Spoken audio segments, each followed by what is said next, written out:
ನಿಮ್ಮ ಹಳೆಯ ಚಿನ್ನದ ಒಡವೆನ ಅಧಿಕ ಬೆಲೆಗೆ ಮಾರಬೇಕೆ? ಆಟಿಕಾಗೆ ಕಾಲ್ ಮಾಡಿ 8880 Attica gold company. Bidadi township ಯೋಜನೆಯ ವಿರುದ್ಧ ಹೋರಾಟ ಇನ್ನು ಮುಗಿದಂತೆ ಕಾಣ್ತಾ ಇಲ್ಲ. ರೈತರಿಗೆ ನ್ಯಾಯ ಕೊಡಿಸುವವರೆಗೂ ತಾರ್ಕಿಕ ಅಂತ್ಯ ಕಾಣಿಸದೆ ಬಿಡೋಲ್ಲ ಅಂತ ದಳಪತಿಗಳು ನಿರ್ಧಾರವನ್ನ ಮಾಡಿದ್ದಾರೆ. ಟೌನ್ಶಿಪ್ ಯೋಜನೆಯ ವಿರುದ್ಧ ರೈತರ ಜೊತೆ ನಿಂತ ಹೋರಾಟಕ್ಕಿಳಿದಿದ್ದಾರೆ. ಇನ್ನು ನಿಖಿಲ್ ಕುಮಾರಸ್ವಾಮಿ 2 ದಿನಗಳ ಪಾದಯಾತ್ರೆ ಬಳಿಕ ಇಂದು ಫ್ರೀಡಂ ಪಾರ್ಕ್ನಲ್ಲಿ ಬೃಹತ್ ಪ್ರತಿಭಟನೆಯನ್ನ ನಡೆಸಲಾಯಿತು. ಹಾಗಾದ್ರೆ ಈ ಪ್ರತಿಭಟನೆಯಲ್ಲಿ ಸರ್ಕಾರಕ್ಕೆ ಏನೆಲ್ಲ ಎಚ್ಚರಿಕೆಯ ಸಂದೇಶ ರವಾನೆಯಾಯಿತು ಅನ್ನೋದರ ಬಗ್ಗೆ ಕಂಪ್ಲೀಟ್ ಡೀಟೇಲ್ಸ್ ಇಲ್ಲಿದೆ ನೋಡಿ.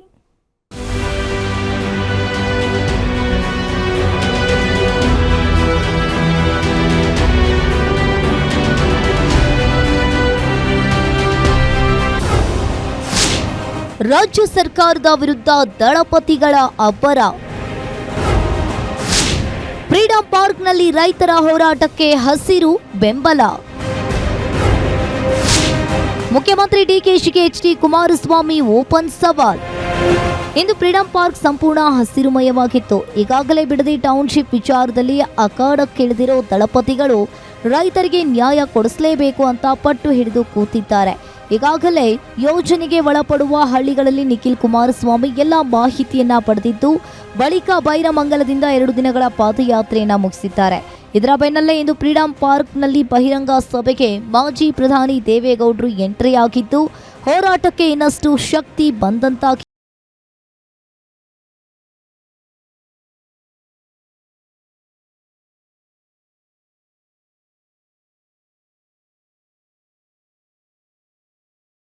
ಮಾಜಿ ಪ್ರಧಾನಿ ಎಚ್ಡಿ ದೇವೇಗೌಡರು ಸಿಎಂ ಡಿಕೆ ಶಿವಕುಮಾರ್ ವಿರುದ್ಧ ಕೆಂಡಕಾರಿದ್ರು. ಡಿಕೆಶಿ ಸುಮ್ಮನೆ ಎಚ್ಡಿಕೆ ಹೆಸರೇಳಿ ಸತ್ಯ ಮುಚ್ಚಿಟ್ಟು ನುಣಿಚಿಕೊಳ್ಳುವ ಮಾತನಾಡಿದ್ದಾರೆ ಅಂತ ಆರೋಪಿಸಿದ್ರು. ಅಲ್ಲದೆ ಯೋಜನೆಗೆ ಸುಮಾರು 7.5 ಸಾವಿರ ಎಕರೆ ಭೂಮಿಯನ್ನ ವಶಪಡಿಸಿಕೊಳ್ಳಲು ಸರ್ಕಾರ ನೋಟಿಫಿಕೇಶನ್ ಮಾಡಿದೆ. ಇದನ್ನ ವಿರೋಧಿಸಿ ಕುಮಾರಸ್ವಾಮಿ ನೇತೃತ್ವದಲ್ಲಿ ಹೋರಾಟ ನಡೀತಾ ಇದೆ. ಯೋಜನೆಯನ್ನ ಕೈಬಿಡದಿದ್ರೆ ಇನ್ನಷ್ಟು ಹೋರಾಟ ಮಾಡೋದಾಗಿ ದೇವೇಗೌಡರು ಸರ್ಕಾರಕ್ಕೆ ಎಚ್ಚರಿಕೆಯನ್ನ ನೀಡಿದ್ರು. ಆದ್ರೆ ಮುಖ್ಯಮಂತ್ರಿಗಳು ಕುಮಾರಣ್ಣವರೇ ಮಾಡಿದ ಕಾರ್ಯಕ್ರಮ ನಾನು ಮುಂದುವರಿಸ್ತೀನಿ ಅಂತ ಹೇಳಿ ಸತ್ಯವನ್ನ ಮುಚ್ಚಿಟ್ಟು ಕುಮಾರಸ್ವಾಮಿ ಅವರು ಮಾಡಿದ ಕಾರ್ಯಕ್ರಮ ಏನು ಅಂತ ಹೇಳಿ ನುಡಿಸಿಕೊಳ್ಳುವ ಮಾತನ್ನ ಹೇಳೋ ಪ್ರಯತ್ನ ಮಾಡ್ತಾ ಇದ್ದಾರೆ. ವಾಸ್ತವಾಂಶ ಕುಮಾರಸ್ವಾಮಿ ಅವರ ಕಾಲದಲ್ಲಿ ಏನಾಯಿತು, ಅದಾದಮೇಲೆ ಮುಂದಕ್ಕೆ ಏನೇನು ಕೆಲವು ಘಟನೆಗಳು ನಡೆದಿದ್ದಾವೆ ಎಲ್ಲವನ್ನೂ ಸುದೀರ್ಘವಾಗಿ ನಿಖಿಲ್ ಕುಮಾರಸ್ವಾಮಿ ಅವರು ಹೇಳಿದ್ದಾರೆ. ಇನ್ನು ಭಾಷಣ ಆರಂಭಿಸ್ತಾ ಇದ್ದಂತೆ ಸರ್ಕಾರ ಹಾಗೂ ಸಿಎಂ ವಿರುದ್ಧ ಕೇಂದ್ರ ಸಚಿವ ಕುಮಾರಸ್ವಾಮಿ ವಾಗ್ದಾಳಿಯನ್ನ ನಡೆಸಿದ್ರು. ಪದೇ ಪದೇ ಇದು ನನ್ನ ಕನಸಿನ ಕೂಸು ಅಂತಾರೆ ಸಿಎಂ ಡಿಕೆ ಶಿವಕುಮಾರ್. ನಾನು ವಿಧಾನಸಭೆಯಲ್ಲಿ ಮಾತನಾಡಿರುವ ದಾಖಲೆಗಳಿವೆ. ಅಂದೇ ನಾನು ಯೋಜನೆಯನ್ನ ಕೈಬಿಟ್ಟಿದ್ದೆ ಅಂತ ಸ್ಪಷ್ಟನೆಯನ್ನ ನೀಡಿದ್ರು. ಬಿಡದಿ ಟೌನ್ಶಿಪ್ ನೈಸ್ ಬಗ್ಗೆ ಪ್ರಶ್ನೆಯನ್ನ ಕೇಳಿದ್ದೀರಿ. ಇದಕ್ಕೆ ಫ್ರೀಡಂ ಪಾರ್ಕ್ನಲ್ಲಿ ವೇದಿಕೆ ಸಿದ್ಧ ಮಾಡಿ ಬಹಿರಂಗ ಚರ್ಚೆಗೆ ನಾನು ಸಿದ್ಧನಿದ್ದೇನೆ. ಕಾಂಗ್ರೆಸ್ನ ಹಾಲಿ ಮಾಜಿ ಶಾಸಕರೆಲ್ಲ ಬನ್ನಿ, ಏಕಾಂಗಿಯಾಗಿ ಎದುರಿಸುತ್ತೇನೆ ಅಂತ ಸಿಎಂ ಡಿಕೆ ಶಿವಕುಮಾರ್ ಅವರಿಗೆ ನೇರ ಸವಾಲು ಹಾಕಿದ್ರು. ಈ ಸರ್ಕಾರಕ್ಕೆ ವೇದಿಕೆ ಮುಖಾಂತರ ಯಾವೊಂದು ಓಪನ್ ಡಿಬೇಟ್ ಅನ್ನ ಇದೇ ಫ್ರೀಡಂ ಪಾರ್ಕ್ ನಲ್ಲಿ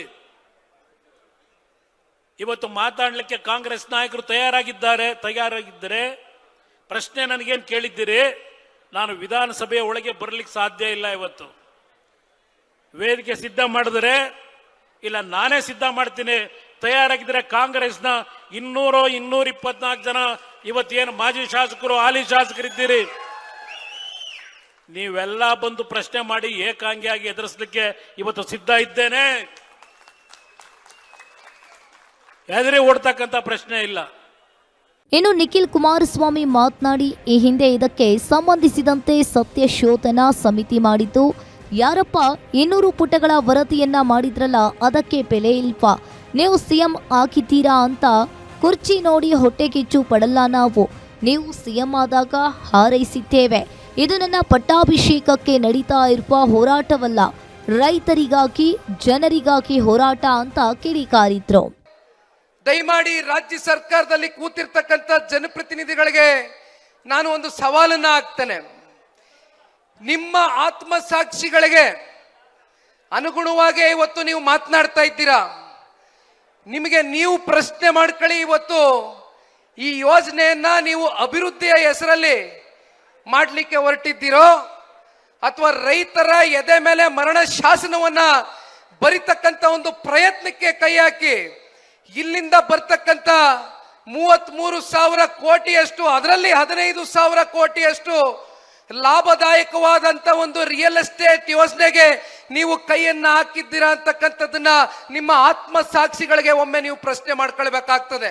ಒಟ್ನಲ್ಲಿ ಬಿಡದಿ ಟೌನ್ಶಿಪ್ ಹೋರಾಟ ದಿನೇ ದಿನೇ ಹೊಸ ರೂಪವನ್ನ ಪಡೆದುಕೊಳ್ತಾ ಇದೆ. ಮತ್ತೆ ಹೋರಾಟದ ವಿಚಾರವಾಗಿ ಕೇಂದ್ರ ಸಚಿವ ಕುಮಾರಸ್ವಾಮಿ ಪಂಥಾಹ್ವಾನ ನೀಡಿದ್ದು, ಸಿಎಂ ಡಿಕೆ ಶಿವಕುಮಾರ್ ಸೇರಿದಂತೆ ಸಚಿವ ಬಾಲಕೃಷ್ಣ ಇದಕ್ಕೆ ಯಾವ ರೀತಿ ಉತ್ತರವನ್ನ ಕೊಡ್ತಾರೆ ಅನ್ನೋದು ನೋಡಬೇಕು. Durgesh Nayak, political bureau, guarantee news, Bengaluru.